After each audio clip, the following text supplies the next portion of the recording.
کہ دل بھی ان کا، دل بری بھی ان کی، اور دل بر بھی گزرو.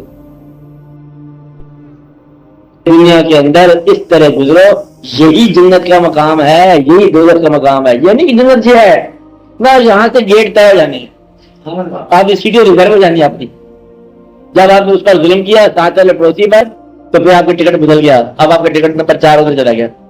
آپ نے اس کے ساتھ رحم کر دیا، آپ کی سیٹ بدل گئی. تو ہم خود سیٹیں بدلتے رہتے ہیں، جنت دوزخ صبح شام کرتے رہتے ہیں، کالی گوٹی کی پیلی گوٹی کرتے رہتے ہیں. اس لیے اپنے آپ کو جنت کا مکین بناؤ، اپنے آپ کو اللہ کے قریب کرو. اللہ کے قریب جو ہے وہ مخلوق سے نفرت نہیں کرتا.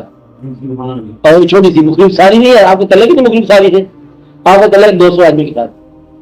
200 آدمی میں آدھے آدمی تو ویسے آپ کبھی کبھی سلام کرتے ہیں، تھوڑے سے آدمی ہوتے ہیں جن کے ساتھ روز ہے. آخرکار وہی آئے کہ بعد بیوی بچے تھے، میاں بیوی تھے، ماں باپ. ماں کو محبت سے ادب کرنے والا دیندار ہے، پیور دیندار ہے. جس نے ماں باپ کا ادب کیا، ماں باپ کا حکم کیا، اور دیندار اس کا حکم ماننے والا مکمل طور پر. اسی کہانی ہے. بچوں کے ساتھ مہربانی شفقت کرنے والا کون ہے؟ تو اچھا نیک انسان ہے. تو یہیں پر سجدے کرنے ہیں، یہیں پر خیرات جو ہے نا. دیکھو اللہ تعالیٰ کی کمال کی باتیں آپ کو سمجھ نہیں آتی.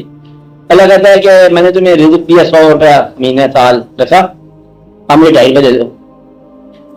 ہم یہ 2.5 روپے دیتے ہیں آپ کو، کدھر دیں آپ کو؟ کہتے فی الحال اپنے بھائی کو دے دو جو غریب ہے، تو پھر میرا کام ہو جائے گا.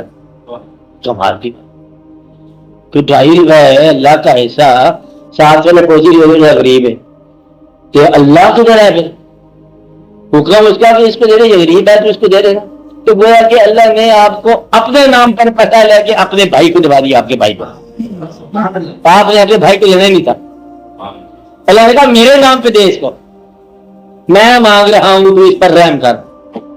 اور اگر تجھے اپنے بھائی پر رحم نہ آیا تو اللہ کی بات پر بھی تو نے نہیں اعتبار کیا، تو پھر تو دنیا دار ہے، عذاب میں مبتلا ہو گیا. تو اللہ کی مجھے کہتا ہے کہ مجھے قرضہ دو، تو اللہ کے قرضہ بھی کیا چاہیے؟ تو مالک ہے، تو دینے والا خود ہے، تو لیتا کیا ہے؟ قرضہ دو. اور قرضہ جیسے دینے کی تیار ہو گیا، کس کو دے؟ پھر اس کو دے دو، اس کو بہت ضرورت ہے قرضہ ہنسنا. اور پھر اس کے بعد کھیل ختم ہو گیا. تو گویا کہ اللہ کریم کے ساتھ جو بھی آپ نے نیکی بھلائی کرنی ہے کسی انسان کے ساتھ کرنی ہے، اتنا عجیب سا کھیل ہے کہ کمال ہے.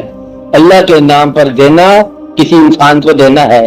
اللہ کے حصے کی زکوٰۃ کوئی انسان لے گا، اللہ کے نام کا صدقہ کوئی انسان لے گا، اللہ کے نام کا نیازیں وغیرہ کوئی انسان لے گا، اللہ کا قرضہ جو ہے نا وہ کوئی انسان لے گا. اور یہ آپ کو سکھایا جا رہا ہے کہ سارا کھیل اسی کے بعد کے اندر ہے. کنویں کے اندر ہی سارا آسمان ہے، بس آپ اس کے اندر دیکھو پورے کا پورا. آپ کو ذرا اور سمٹو گے نا، ابھی تو میں معاشرے تک بات کی سبھی آپ تو اور سمجھ جاؤ گے تو تیرا دل ہی پوری کائنات ہے. بس